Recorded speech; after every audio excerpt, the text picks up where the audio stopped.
बोलो सच्चिदानंद। समझो जरा, हम गीली जगह नहीं मरे, हमको सूखी जगह चाहिए। ये बहुत बढ़िया बात है। राग जो है ना, विषयों के प्रति स्वाद की भावना, ये गीलापन, और बैराग जो है ये सूखापन। जब तक राग है तब तक ये मरने वाले नहीं।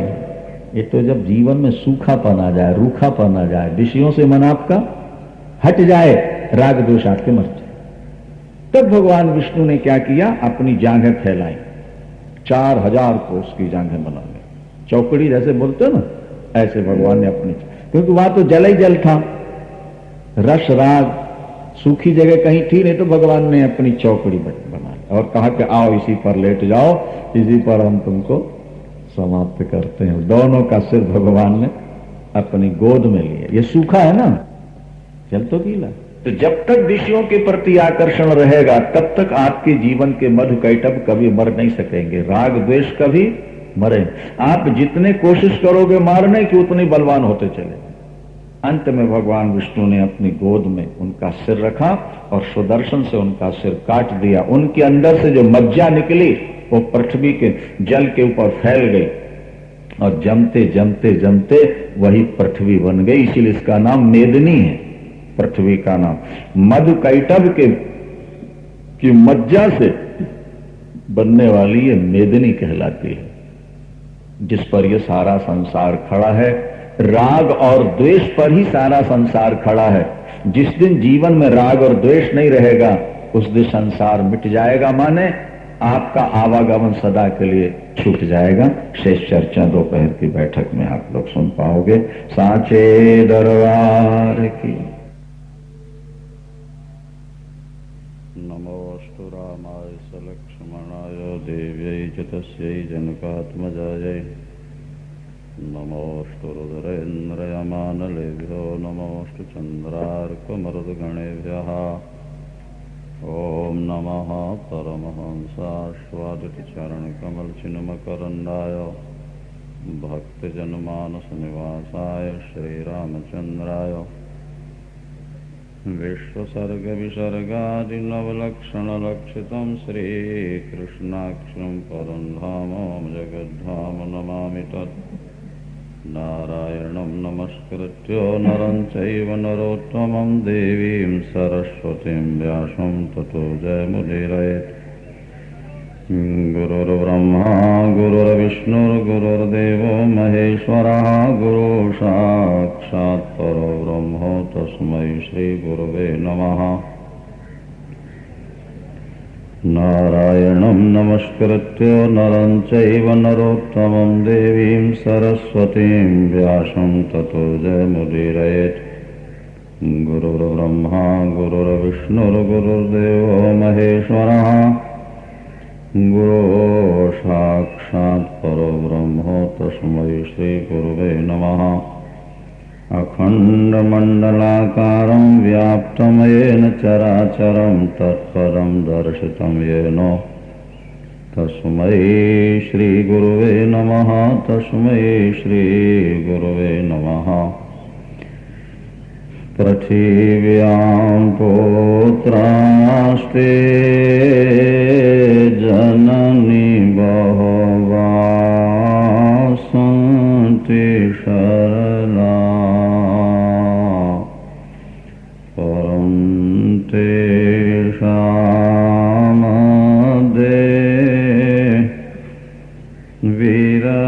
विरलतरलो तव सुता मदीयो त्यागा। समुचितमिदं नो तव शिवे कुपुत्रो जायेत। क्वचिदपि कुमाता न भवति। श्रीराम जय राम जय जय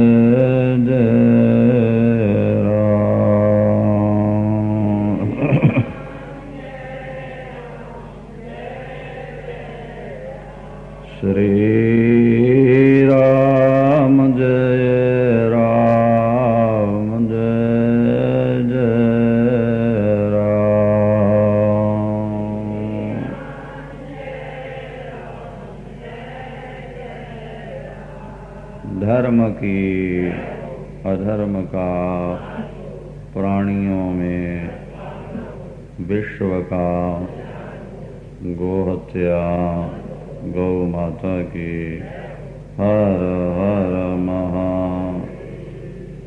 सांचे दरबार की।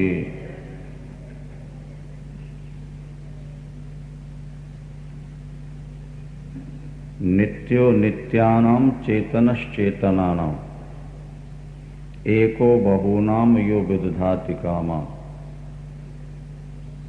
मनुष्यों के अंदर जो चेतना है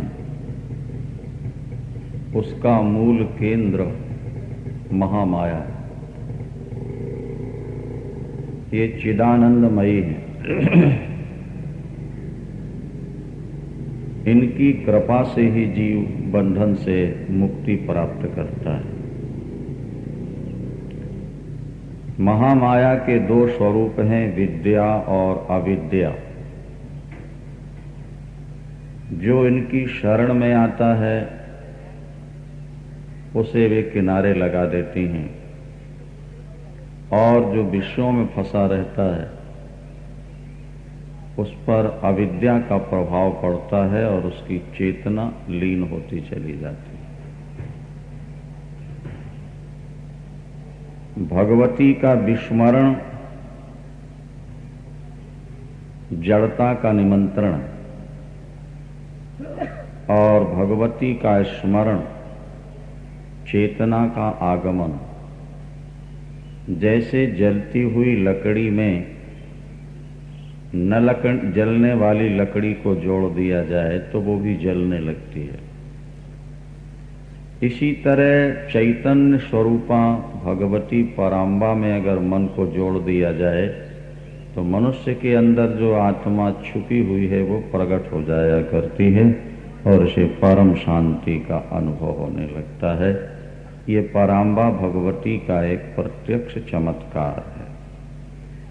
कलिकाल में कथा श्रवण से बढ़कर दूसरा कोई तप नहीं है। सबसे बड़ा तप है कलयुग में भगवत कथा श्रवण करना। जिन्होंने अपने कानों से कभी कथा नहीं सुनी उनके कान सांप के बिल के समान होते हैं। जिन्हारी कथा सुनी नहीं काना तो श्रवण रंध्र वही भवन समाना। नेत्रों से भगवत दर्शन नहीं किया, महामाया की दिव्य झांकी का दर्शन नहीं कर पाए, उनके भक्तों का दर्शन नहीं किया तो आंख मोर की पाख के समान है। नैनन संत दरस नहीं देखा तो लोचन मोर पंख कर लेखा। देवी भागवत में लिखा है कि जैसे षडरस व्यंजन से जीभ को तृप्ति मिलती है, इसी तरह महापुरुषों के वचनों से कानों को, मन को, बुद्धि को तृप्ति मिला करती है। कथा ही एक ऐसा माध्यम है जिसके द्वारा हम अपने लक्ष्य तक पहुंच सकते हैं। श्रवण किए बिना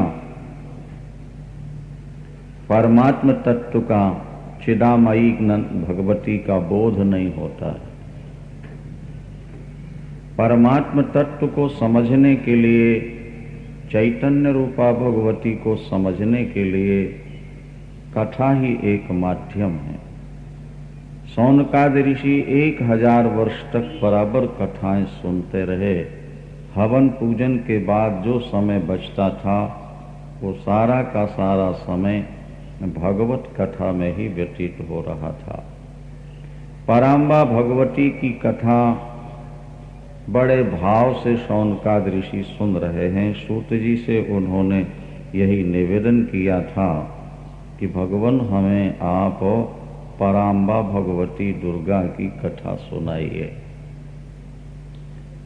संसार में दो तरह से टाइम पास होता है। विद्वानों का समय शास्त्र चिंतन कथा श्रवण से व्यतीत होता है और मूर्खों का समय विषय चिंतन में और धन कमाने में व्यतीत हो जाया करता है। जो व्यक्ति जीवन में केवल धन कमाना ही जानता है और विषयों का चिंतन कर रहा है, वो मनुष्य के रूप में जानवर ही समझना चाहिए। धन कमाना बुरा नहीं है, उसका सदुपयोग होता रहे और जीविका के लिए धन कमाने के बाद जो बचा हुआ समय है वो भगवत कथा में या शास्त्रों के चिंतन में, स्वाध्याय में बीतना चाहिए। जिनकी बुद्धि कमजोर होती है वे विषयों का चिंतन करते हैं और जिनकी बुद्धि निर्मल होती है वे शास्त्रों का अवलोकन किया करते हैं। सांचे दरबार की। ज्यों ज्यों आप शास्त्रों का श्रवण करते जाएंगे त्यों त्यों आपकी बुद्धि निर्मल होती चली जाएगी। सूत जी ने कहा, ऋषियों तो आप लोगों ने बहुत अच्छा प्रश्न किया है। अब हम आपको श्रीमद् देवी भागवत की कथा सुनाते हैं, जिसका श्रवण मात्र ही व्यक्ति के हृदय को निर्मल बना देता है। जैसे गाय बछड़े से प्यार करती है, इसी तरह भगवती पराम्बा उस व्यक्ति से प्यार करती हैं जो देवी भागवत की कथा श्रद्धा से सुना करते हैं। श्रीमद् देवी भागवत साक्षात भगवती का वांग्मय विग्रह है, स्वरूप है। महर्षि वेदव्यास ने देवी भागवत की रचना करके संसार का बहुत बड़ा उपकार किया है। एक समय की बात है, सत्यवती नंदन व्यास जी सरस्वती नदी के तट पर अपने आश्रम में बैठे हुए हैं। देखो, संग का बहुत प्रभाव पड़ता है। जैसा करो संग वैसा चढ़े रंग। इसलिए संग अच्छा होना चाहिए और जैसा खाओ अन्न वैसा बने मन। यदि ईमानदारी की कमाई और पवित्रता से बनाया गया भोजन भोग लगाकर के पाया जाए तो वो अमृत होता है। अन्याय और पाप की कमाई और किसी ने भी बनाई और बिना भगवान को भोग लगे पा लिया तो उसके कण कण में जहर होता है, पाप होता है। वो बुद्धि को मलिन कर दिया करता है। बड़े बड़े ऋषि महर्षि कुसंग में पड़ के बर्बाद हो गए और बड़े बड़े पापी सत्तों का संग करके आबाद हो गए। संग का जीवन पर विलक्षण प्रभाव पड़ता है। आज जो लोग लूट मार कर रहे हैं, हत्याएं कर रहे हैं, वो जन्म से सीख कर नहीं आए, उन्हें सिखाया गया। डराकर धमकाकर प्रलोभन देके उनको सिखाया जाता है। जैसे आपको सिखाया गया है कि आप गोमांस नहीं खाएंगे, नहीं तो आप राक्षस हो जाएंगे, नरक जाएंगे, महान पाप, आप बच रहे। भोजन में तुलसी डाल करके प्रसाद पाना है, यह आपको सिखाया गया है क्या?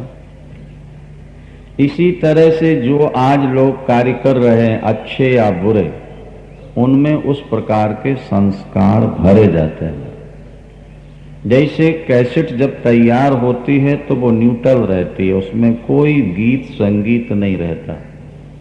बाद में उसमें भरा जाता है और भरने वाला जो भर देता है, कैसेट वही बोलना प्रारंभ कर देती है। इसी तरह से व्यक्ति जब पैदा होता है तो बिल्कुल न्यूट्रल है, उसके अंदर कोई संस्कार नहीं रहते विशेष। अब उसको जैसा संग मिलता है वैसा ही उसके जीवन में रंग चढ़ जाता है। महर्षि वेदव्यास इतने बड़े तपस्वी महात्मा सरस्वती नदी के किनारे बैठे तप कर रहे थे। उन्होंने वेदों का विभाग किया है, 18 पुराणों की रचना की है, महाभारत लिखा है। लेकिन देखिए उनके ऊपर भी कैसा प्रभाव पड़ता है संग का। उनके ही आश्रम में एक चिड़िया ने घोंसला बनाया, गौरैया पक्षी ने।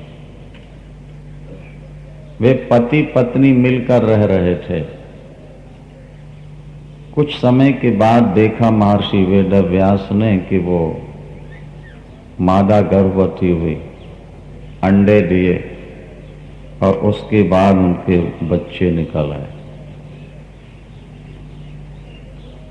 माता पिता का बच्चों के प्रति बहुत प्यार होता है। मनुष्यों में क्या, जानवर में भी ये देखा जाता है।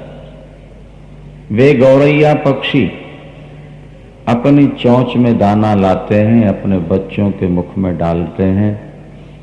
बच्चे अपने मुंह खोलते हैं, चूं चूं करते हैं, पंख हिलाते हैं। माता पिता उनके शरीर का स्पर्श करके सुख का अनुभव करते हैं। वेदव्यास ने जब देखा तो उनके मन में भी पुत्र पाने की इच्छा जाग उठी।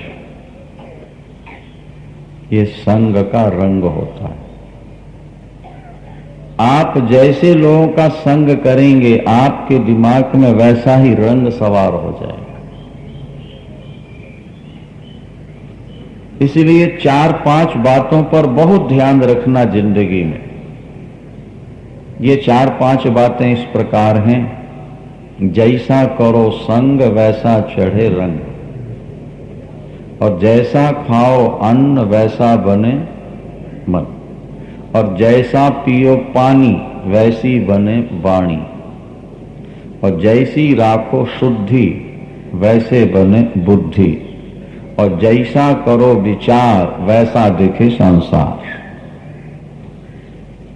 ये 5 बातें ध्यान रखना है, 5 सूत्र हैं। यदि आपकी शुद्धि बिगड़ गई तो बुद्धि बिगड़ गई, खान पान अन्न बिगड़ गया तो मन बिगड़ गया, और संग बिगड़ गया तो आपका रंग गलत चढ़ जाएगा। ये आप रोक नहीं पाएंगे। इसलिए रामायण में लिखा है कि एक ओर नरक मिल रहा हो और दूसरी ओर कुसंग मिल रहा हो तो व्यक्ति को नरक चले जाना चाहिए बजाय कुसंग के। क्योंकि कुसंग में रहेगा तो पाप बढ़ेंगे और नरक जाएगा तो पाप कटेंगे। इसलिए बारू भलतात नरक कारी वासा, ये बारू भलतात नरक कारी वासाक दोष्ट संघ जानि दे विधाता, को न कुसंगति पाय नसाई, को न कुसंगति पाय नसाई, रहय न नीच मते चतुराई। महाराज, कुसंग पाकर कौन नहीं बिगड़ जाता और सत्संग पाकर के कौन नहीं संभल जाता। एक भ्रमर होता है जो पुष्पों की सुगंधी लेता है, और दूसरा गुबरैला कीड़ा होता है जो गोबर या मैले की गोलियां बना बना करके अपना स्टॉक में रखता है और उन्हीं को खाया करता है। उसको गुबरैला कीड़ा बोलते हैं हिंदी में।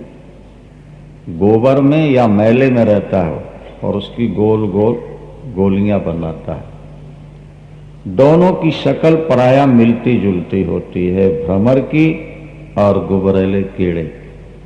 एक जैसे बगुला और हंस, इन दोनों की शक्ल मिलती है, सिर्फ कर्म भिन्न है। कौवा और कोयल की शक्ल मिलती है पर स्वर भिन्न है। इसी तरह से साधु और असाधु की शक्ल मिलती है पर गुण भिन्न हुआ करते हैं। शक्ल में अंतर नहीं होता ज्यादा, केवल गुणों में अंतर होता है। दोनों में मित्रता हो जाती है।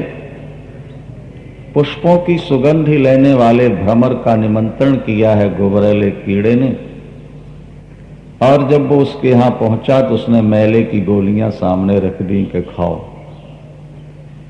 उसको बड़ी ग्लानि हुई, मैंने नीच का संग किया। तो पुष्पों की दिव्य सुगंधी लेने वाला आज मेरे सामने मैले की गोलियां रख दी, सुगंधी की जगह दुर्गंधी।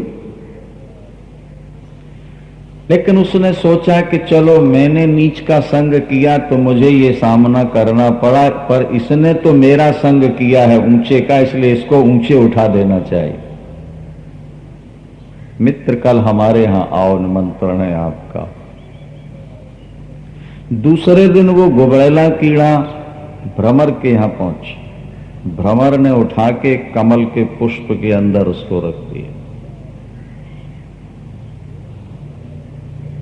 कमल की दिव्य मादकता होती है, दिव्य सुगंधी होती है। ये चंचल भ्रमर भी कमल में जाकर के एकदम शांत हो जाता है।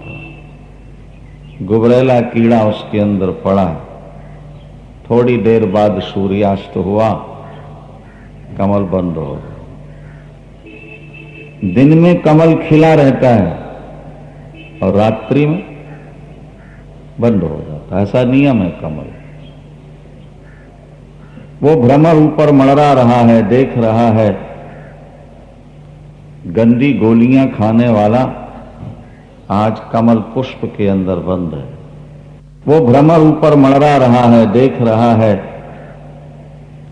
गंदी गोलियां खाने वाला आज कमल पुष्प के अंदर बंद है।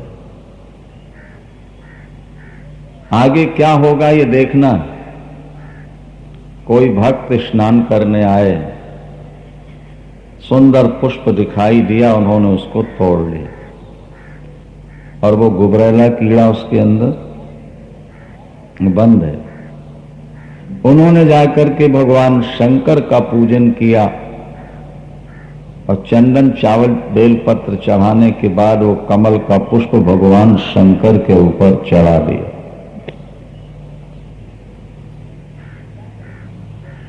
वो भ्रमर पीछे पीछे मड़रा रहा है, देख रहा है मैले की गोलियां खाने वाला आज भगवान शंकर के मस्तक पर चढ़ा हुआ है। संग का प्रभाव। ज्यादा पुष्प होने के बाद पुजारी ने नीचे हटाया है। माली ने टोकरे में भरे वो पुष्प, हाँ, और ले जाकर गंगा जी में बहा दिया।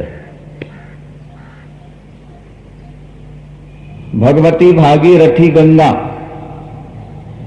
जो महान से महान पापियों का भी उद्धार करती है, वो गुबरैला कीड़ा गंगा में बहता हुआ जा रहा है। तब तक सूर्योदय हो गया।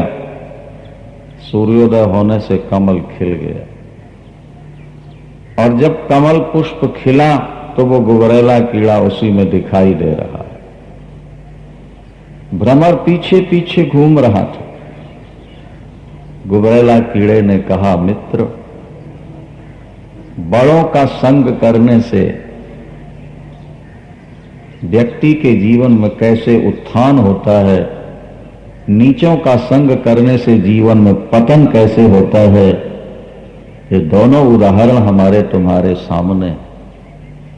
मुझ नीच का संग आपने किया तो आपको मैले की गोलियों का सामना करना पड़ा, और मैंने आपका संग किया तो भगवान शंकर के मस्तक पर चढ़ने के बाद आज भागीरथी गंगा में प्रवाहित होकर जा रहा हूं। जहां मृत्यु के बाद लोगों की अस्थियां पहुंच जाएं तो स्वर्ग चले जाते हैं, मैं जीते जी गंगा में जा रहा हूं, मेरा सदा के लिए उद्धार हो जाए। ये संग का रंग है जिंदगी में। अच्छे लोगों का संग करो भाई, अच्छे वातावरण में रहना सीखो।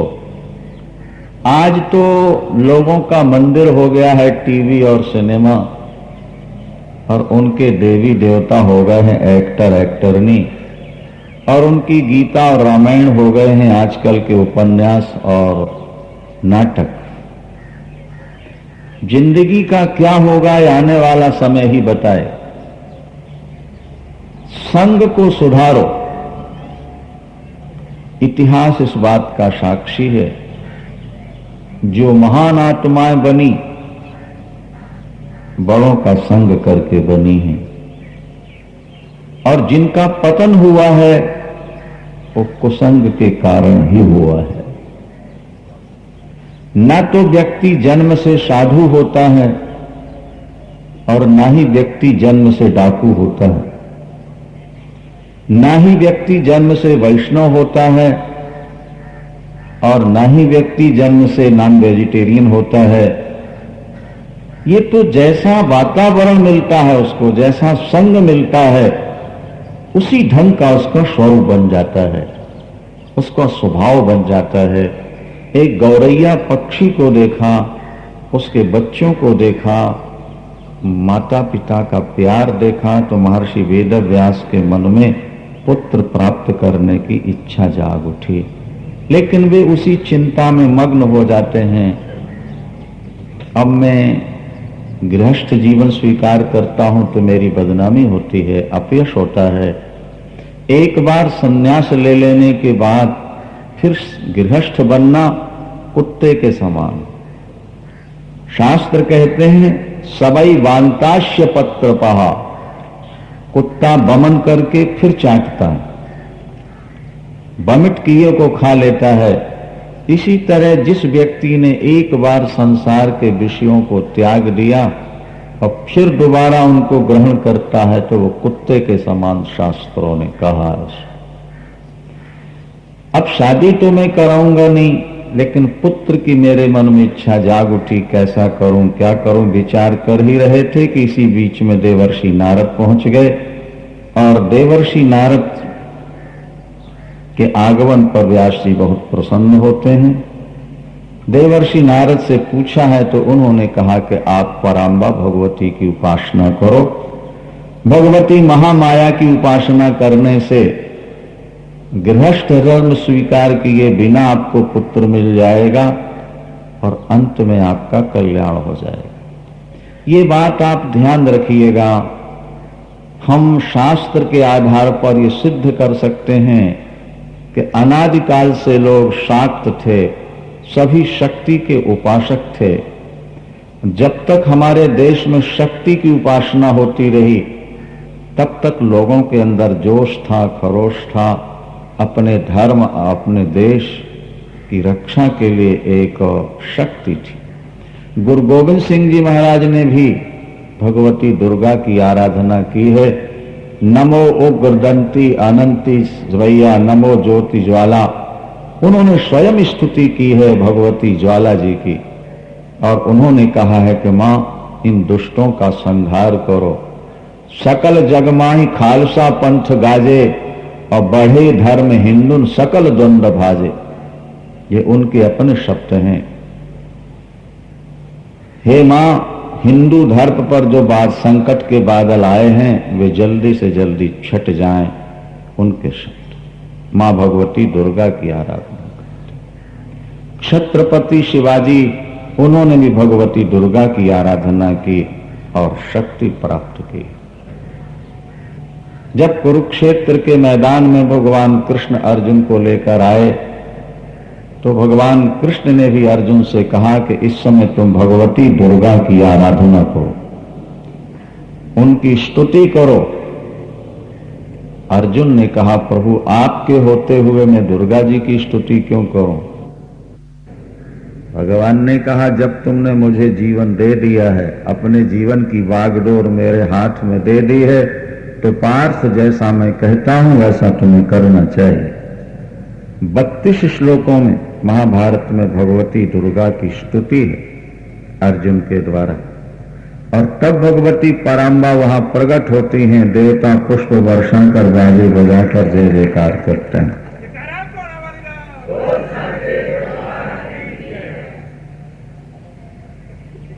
तब भगवती पराम्बा ने कहा पार्थ, तुमने अपने जीवन की बागडोर आनंद कंद कृष्णचंद्र के हाथों सौंप दी है, तुम्हारी विजय निश्चित है। मेरी स्तुति न करते तब भी सफलता मिलती, लेकिन युद्ध के लिए, युद्ध के अवसर पर शक्ति पाने के लिए कृष्णचंद्र के द्वारा मेरी स्तुति कराई गई है। मैं वरदान देती हूं, मैं तुम्हारे शस्त्रों में अपनी शक्ति भर दूंगी, तुम्हारी भुजाओं में अपनी शक्ति भर दूंगी, और विपक्षियों के शस्त्रों में जो शक्ति है उसको मैं वापस खींच लूं। बोलो सांचे। महर्षि वेदव्यास जो गौरैया पक्षी को देखने के बाद पुत्र की इच्छा बना बैठे थे, देवर्षि नारद से मिलने के बाद उन्हें रास्ता मिला। परांबा भगवती की आराधना करो व्यास जी। जो व्यक्ति महामाया की आराधना करते हैं उनके लिए भोग और मोक्ष दोनों सुलभ होते हैं। कुछ देवता ऐसे हैं जो भोग देते हैं, मोक्ष नहीं देते। कुछ देवता हैं जो मोक्ष तो देते हैं पर भोग नहीं देते। लेकिन श्री त्रिपुर सुंदरी सेवन तत्पराणाम, जीवन की समस्त कांक्षाओं को पूर्ण करना और मृत्यु के बाद परम पद दे देना, ये मां की अहेतुकी कृपा है। संतान के प्रति मां की जितनी ममता होती है वो दूसरी जगह कहीं देखने को नहीं मिलती है।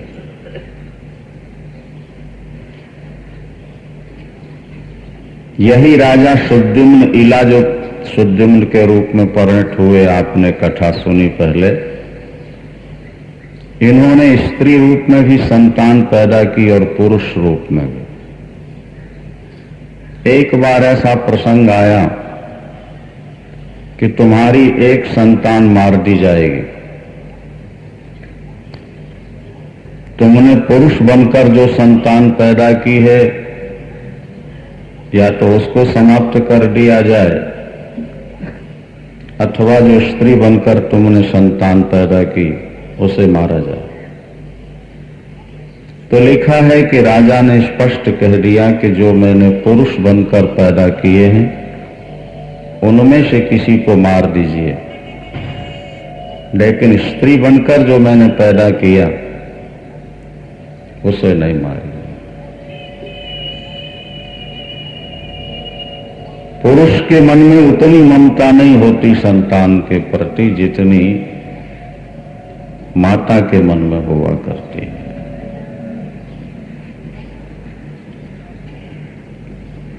आपसे पहले भी हमने कहा कि पिता साफ सुथरे पुत्र को स्वीकार करता है। पुत्र की गंदगी साफ करना, उसे लायक बनाना, ये तो मां का ही कार्य होता है।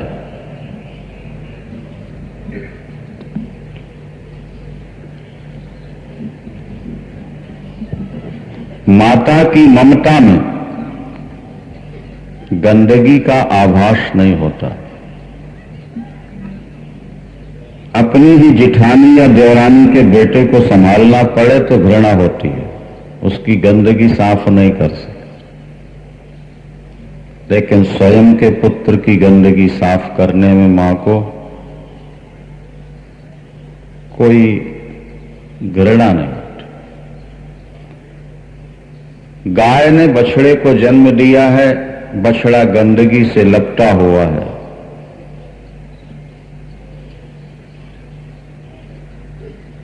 मां बछड़े को जीभ से चाट रही है। किसी ने पूछा गाय से, मां बछड़े की गंदगी को जीभ से चाट रही हो, तुम्हें घृणा नहीं लगती? गौ माता ने बड़ा सुंदर उत्तर दिया। गौ माता ने कहा, मेरे बेटे में गंदगी आई कहां से? अगर मेरा पेट गंदा न होता तो बेटे में गंदगी कहां से आ जाती? मेरे पेट की गंदगी ही तो बेटे में आई है।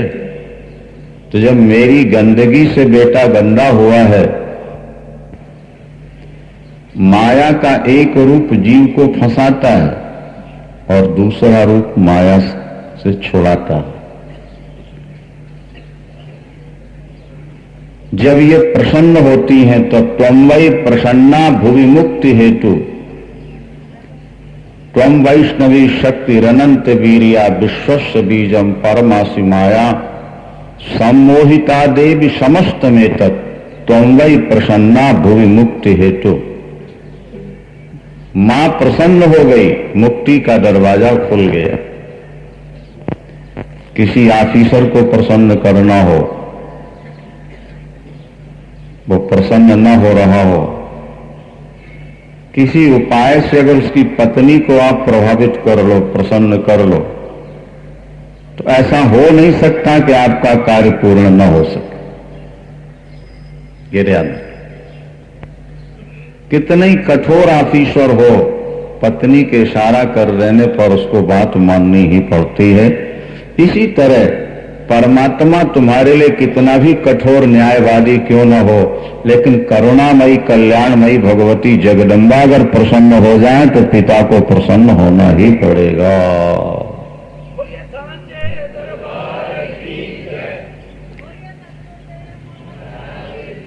और इसीलिए आपने रामायण अनेक बार सुनी है ना, जब जयंत ने माता के वक्षस्थल पर चरण चोंच का प्रहार किया सिया के, और भगवान ने शीक धनुष सायक संधान किया और वो ब्रह्मास्त्र बन के जब जयंत के पीछे भागा, तो जयंत तो हर जगह गया। ब्रह्मधाम शिवपुर सब लोका फेरा श्रमित व्याकुल भय शोका, काहू बैठन कहा नवोही, कर लाख कुसक राम कर द्रोही। अंत में देवर्षि नारद मिलते हैं जयंत को। देवर्षि नारद ने युक्ति बतलाई, बेटा वापिस लौट जाओ। कहां? जहां से ये बाण चला है। लेकिन कौन सा मुंह लेकर के जाऊं महर्षि जी? मैंने उनकी पत्नी के वक्षस्थल पर चरण और चोंच का प्रहार किया, अब जाऊं तो कैसे जाऊं? और गया भी तो मुझे माफी कैसे मिले? नारद ने कहा युक्ति हम बतलाए देते, संतों के पास युक्तियां होती। देखो, वापिस जाना तो राम के चरणों में नहीं गिरना, राम के चरणों से पहले मां सिया के चरणों में तुम गिर जाओ। मां मां कहकर के चरणों में जब तुम गिर जाओगे तो करुणामयी मां का हृदय पिघल जाएगा। मां कठोर नहीं हो सकती। मान लो अगर मां पूछ दे कि तूने चरण चोंच क्यों मारी, तो कह देना मां बच्चा जब दूध पीता है तो कभी दांत से काट भी देता है और कभी नाखून भी लग जाया करते हैं, तो क्या मां बच्चे का गला घोंट देती है? बोलो, माफ करती है। मातृ हृदय बहुत गंभीर है। पुरुष की अपेक्षा स्त्री में गंभीरता ज्यादा होती है, सहन शक्ति अधिक हुआ करती है। और यही हुआ कि जयंत ने जाके जब भगवती सिया के चरणों में अपना माथा टेका, मां मां कहते हुए, तो करुणामयी मां का हृदय पिघल गया और उन्होंने उसका सिर उठा करके राम के चरणों में डाल दिया और कहा कि प्रभु, ये अनाथ आपके चरणों में प्रणाम कर रहा, इसको सनाथ कर दीजिए, इसको अभय दान दे दीजिए। भगवान राम ने कहा, इसने तो तुम्हारा अपराध किया। करुणामयी भगवती ने कहा कि दुनिया में निर्दोष तो कोई है ही नहीं है प्रभु, गलती तो हर इंसान से होती है। आपका दरबार तो उदारता का दरबार है, जो इन चरणों में आ जाए वो सदा के लिए निर्भय हो जाता है। प्रभु उस पर दया कर। हमने कहा ना कि वृंदावन जाके लोग राधे राधे बोलते रहते हैं, नहीं। अगर भगवती मां वृषभानु नंदिनी की कृपा हो जाए तो भगवान कृष्ण तो प्रसन्न हो ही जाए, यह समझ लो। जिसके ऊपर मां प्रसन्न है, पिता उस पर अप्रसन्न रहे भी तो उसका कुछ बिगड़ नहीं सकता है। बोलिए सांचे दरबार की। महर्षि वेदव्यास काष्ठ मंथन के द्वारा, अरणि मंथन के द्वारा अग्नि पैदा करने जा रहे थे। इसी बीच में घृताची नाम की अप्सरा वहां पर आती है। उसे देखा है महर्षि ने, मन विचलित भी हुआ, लेकिन मैं स्त्री को कैसे स्वीकार करूं, निवृत्ति मार्ग में हूं।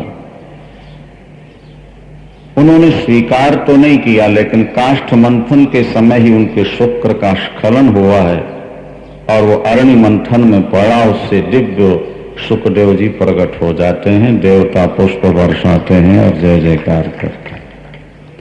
जैसे काष्ठ मंथन से अग्नि प्रकट होती ही तर सुखदेव भगवान प्रकट होते हैं। सुखदेव भगवान का दिव्य स्वरूप है। वे देवगुरु बृहस्पति से समस्त विद्याओं का अध्ययन करते हैं।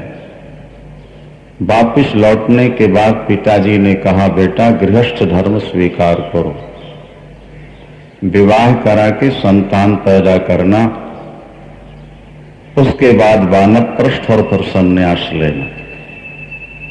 सुखदेव भगवान का कथन है कि मैं गृहस्थ नहीं बनूंगा।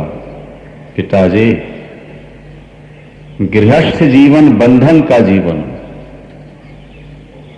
लोहे की सांकलों में बंधा हुआ व्यक्ति तो कभी छूट सकता है, लेकिन पत्नी और पुत्रों की बाजुओं से जो बंध गया वो जिंदगी में कभी छूट नहीं सकता।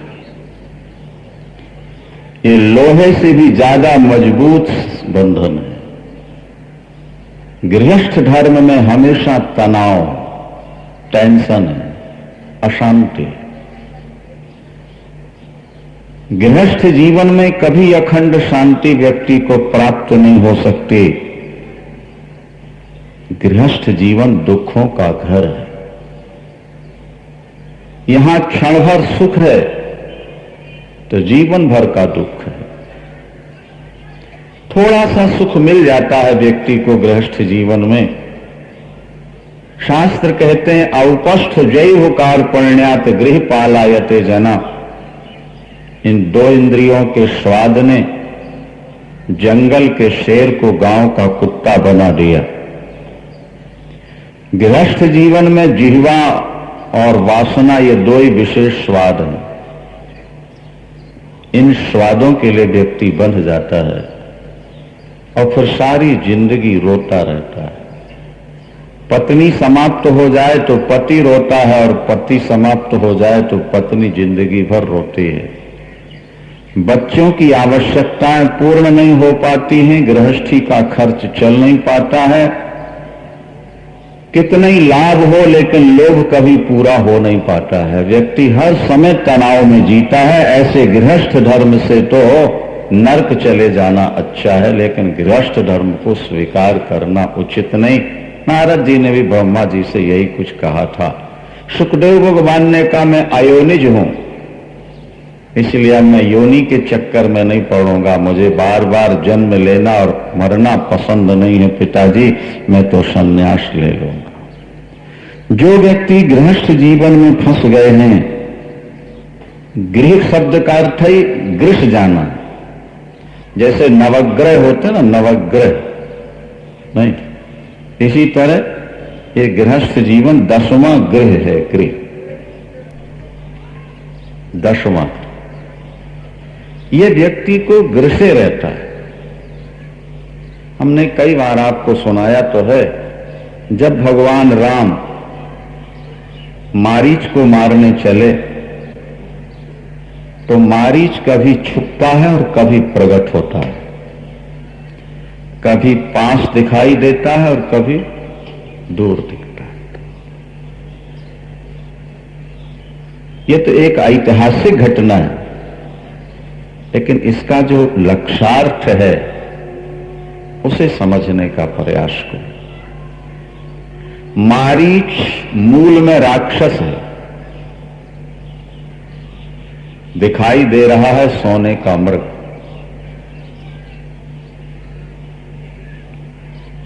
हम जिसे सुख मानते हैं वही मूल में दुख है, समझ। गृहस्थ जीवन में जिसे सुख कहा गया वो दुखों का घर है, क्या समझे? गृहस्थ जीवन में यही एक लुका छुपी है सुख की। कभी सुख पास में दिखता है और कभी सुख बहुत दूर हो जाता है। कभी घर में कोई खुशी होती है, प्रॉफिट अधिक हो गया, पुत्र पौत्र का जन्म हो गया, शादी हुई, तो खुशी बिल्कुल समीप दिखती है, प्रगट दिखती है। और जब किसी की गमी हो जाती है तो दुख बहुत, सुख बहुत दूर छुप जाता है, जाकर के दिखाई नहीं देता।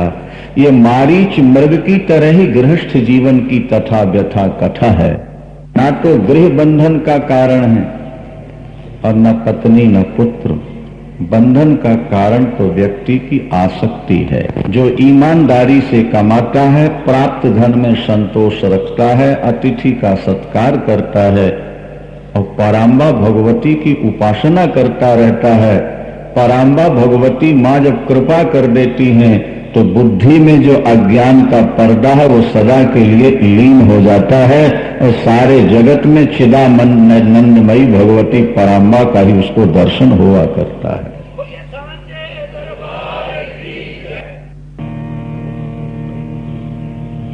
साचे दरबार की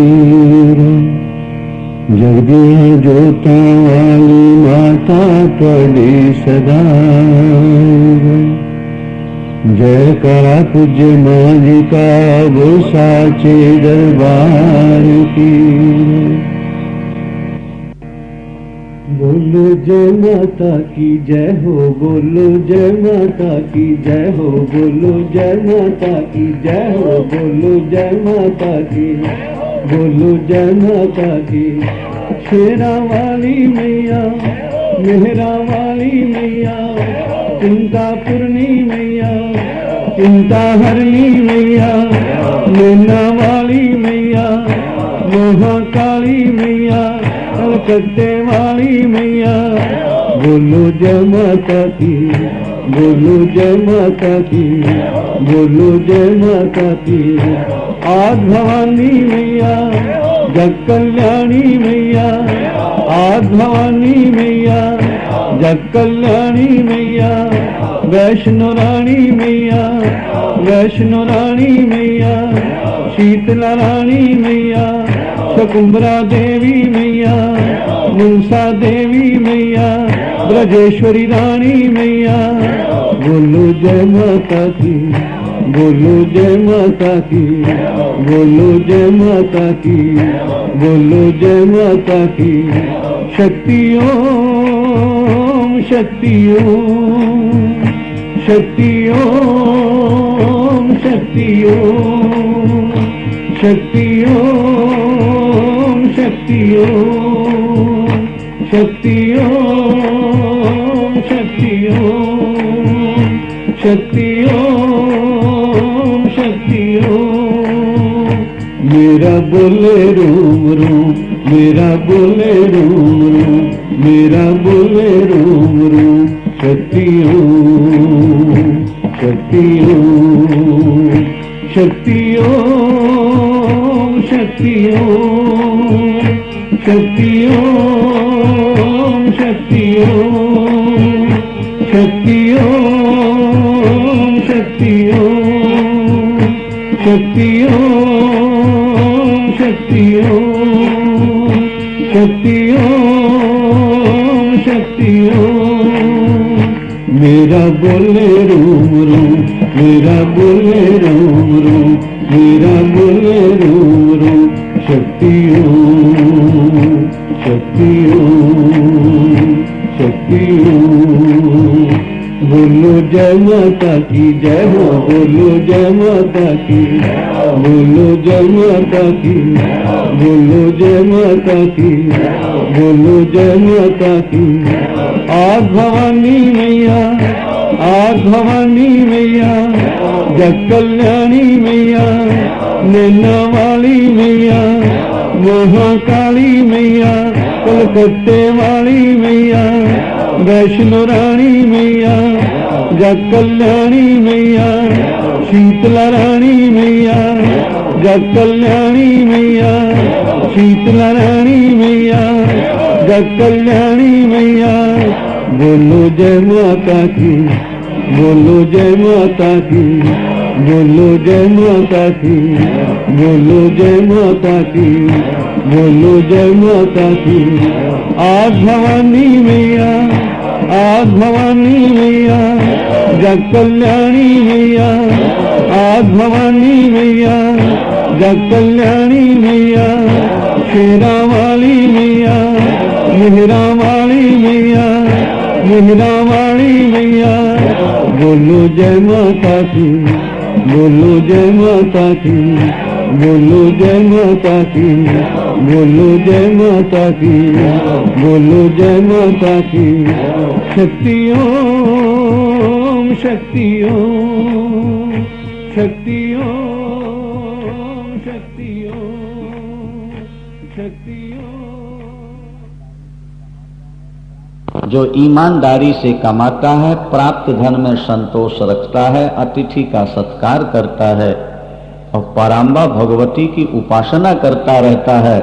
पराम्बा भगवती माँ जब कृपा कर देती हैं तो बुद्धि में जो अज्ञान का पर्दा है वो सदा के लिए लीन हो जाता है और सारे जगत में चिदानंदमयी भगवती पराम्बा का ही उसको दर्शन हुआ करता है। फिर वहां बंधन नहीं है। बेटा तुम पराम्बा भगवती की उपासना करो और गृहस्थ जीवन स्वीकार कर लो।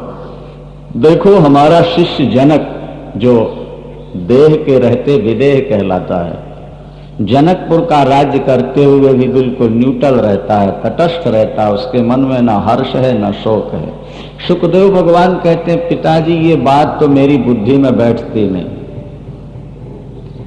जिस व्यक्ति को अपने और पराये का ज्ञान है, जिस व्यक्ति के कड़वा और मीठे का ज्ञान है, जो व्यक्ति शत्रु को दंड देता है और मित्र को पुरस्कार देता है, उसकी बुद्धि में समता रहेगी ये मैं मान नहीं सकता हूं।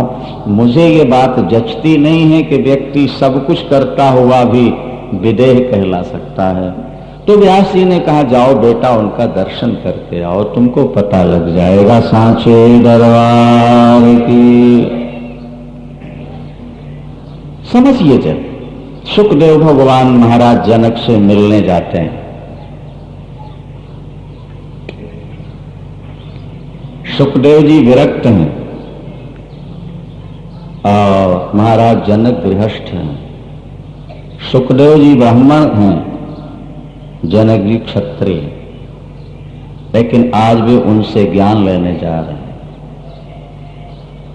उनके तन में वस्त्र नहीं, वे दिगंबर रहते हैं सुखदेव जी। जब वे जनकपुर पहुंचे हैं तो उनको पहली जोड़ी पर, पहले फाटक पर ही रोक दिया गया है और वे रात भर सूखे वृक्ष की तरह खड़े रहे।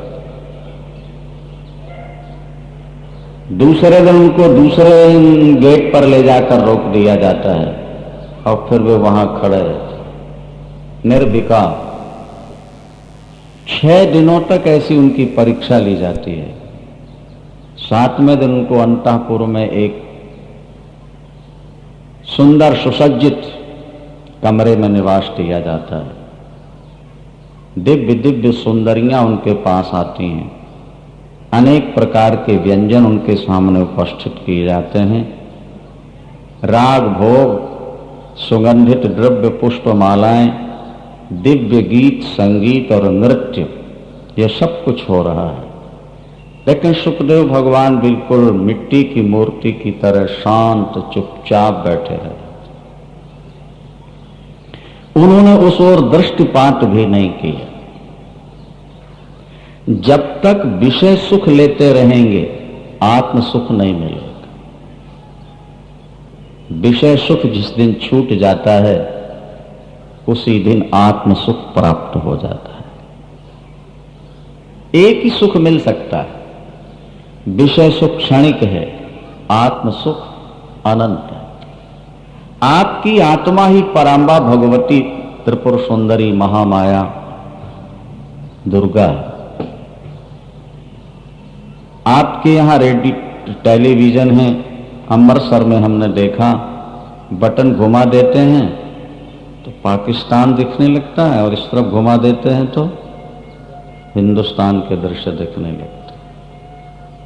हमने कहा दोनों एक साथ दिखा दो भैया, बोले नहीं होगा हमारा, या तो पाकिस्तान की दिखेंगे खेल या हिंदुस्तान का ही देखेंगे। तो हमने कहा ठीक यही स्थिति हमारे आपके जीवन की है, या तो विषयों का सुख ले लो या परमात्मा का सुख ले लो, दोनों सुख एक साथ नहीं मिल सकते एक टेलीविजन। जब तक संसार के सुखों के प्रति आपका मन आकर्षित है तब तक आपको परमात्मा का सुख कभी मिलने वाला नहीं है। जब विषय सुख से आपका मन हट जाएगा तब आत्म सुख आपका प्रारंभ हो जाए। बस आजकल के साधकों की समस्या क्या है? आज के भजन करने वालों को जो सफलता नहीं मिलती उसका कारण क्या है? बस यही, हम विषय सुख छोड़ना नहीं चाहते और परमात्मा सुख पाना चाहते हैं। जब तक हमारी जिंदगी की ये दुविधा समाप्त नहीं होगी, साधन करते हुए भी हमको परमात्मा की प्राप्ति नहीं हो सकती है और वो आनंद नहीं मिल सकता। कभी कभी देखा गया लोगों में क्षणिक वैराग्य होता है, कुछ दिन काफी भजन करते हैं, वृंदावन हरिद्वार भागते हैं, लेकिन थोड़े दिन के बाद आके फिर घर में घुस जाया करते हैं, क्योंकि उनको कुछ मिल नहीं पाता। इसलिए नहीं मिल पाता कि शरीर तो वहां रहता है, मन उनका घर में रहता है, इसलिए भजन का जो स्वाद मिलना चाहिए वो मिल नहीं पाता, तो भागकर फिर घर में आके घुस जाया करते। एक बार भजन का स्वाद मिल जाए। मीरा जवान थी, पति समाप्त हो गए, आंसू नहीं गिरे मीरा, क्योंकि उनको वो स्वाद मिल चुका था। नरसी की पत्नी मरी तो और ज्यादा खुश होकर कीर्तन कर रहे थे। लोगों ने पूछा ज्यादा खुश नजर आ रहे हो भगत जी आज? बोले भले भलू थयूं भागी जंजाल और सुखे भजीसों श्री गोपाल। एक जंजाल पीछे लग गया था, वो खत्म हुआ, अब तो आनंद से भगवान का भजन